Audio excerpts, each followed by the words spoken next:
Hi guys, morning morning బండి లేచి చూస్తే బండిలో అయితే ఆయిల్ లేదు. సో మార్నింగే పెట్రోల్ బంక్ కాడికి వెళ్ళి ఆయిల్ అయితే ఫుల్ ట్యాంక్ చేయించుకుని మళ్ళీ తిరిగి ఇంటికి వచ్చేసరికి మా అమ్మ 2 తిట్లు తిట్టింది. సో ముందు వెళ్ళి హెయిర్ కట్ చేయించుకోమని చెప్పి, సో మేమైతే నేరుగా ప్రింగ్పురం వచ్చేసి హెయిర్ కట్ తీసుకొని వచ్చేసాం.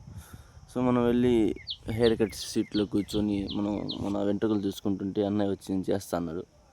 సో ఇలా ఉన్న హెయిర్ని మనోడు 2 సెకండ్స్లో సో అయితే చేసేసాడు అనమాట. సో ఇదంతా కంప్లీట్ చేసుకుని ఇంటికి వెళ్ళిన దారిలో ఒక షాప్ కూడా ఆగి టీ తాగుతున్నా. సో అక్కడ ఫ్రెండ్ గారు స్మోక్ చేస్తున్నాడు. వాడిని కాసేపు పరిచి అరే స్మోక్ చేయమాకరా అది అని చెప్పేసి ఒక చిన్న వీడియో తీసుకుని తిరిగి ఇంటికి వచ్చేసా. ఇంటికి వచ్చి స్నానం చేయాలి కాబట్టి ఇంటికి వచ్చి స్నానం చేసా. సో వచ్చేదారిలో ఎండ కొత్త ర్యాంప్ వేస్తుంది గాయస్. సో ఇదంతా అయిపోయిన తర్వాత మా షార్ట్ ఫిల్లింగ్కి కొన్ని అవసరమైన వస్తువులు తెచ్చుకోవడానికి మళ్ళీ తిరిగి మార్కెట్కి వెళ్ళాం. సో ఎండ అయితే కొత్త ర్యాంప్ వేస్తుంది 40 నుంచి 40 డిగ్రీల దాకా. సో ఆ పని కూడా మొత్తం కంప్లీట్ చేసుకుని ఇంటికి వచ్చేసరికి సాయంత్రం 5 ఉంటా గాయస్. By, love you.